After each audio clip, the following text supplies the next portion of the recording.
हम अभी श्रीनगर के SKICC में हैं। यहाँ पे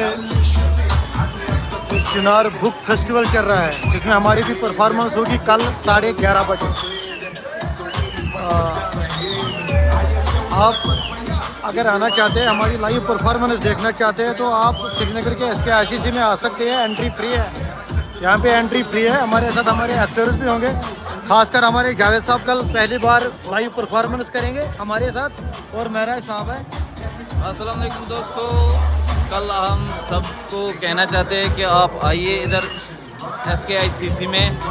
तो यहाँ पर हमारा लाइव परफॉर्मेंस है कल। एंट्री फ्री है सबके लिए, एंट्री फ्री है। अगर आप आना चाहते हैं तो मज़े ले सकते हैं, पूरा एंटरटेन होगा। और यहाँ पे एक बहुत बड़ा फेस्टिवल चल रहा है, चिनार बुक फेस्टिवल। अगर आप आना चाहते हो तो आप आ सकते हो।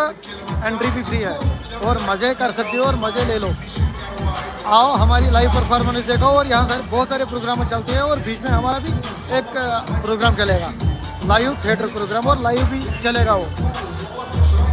Thank you.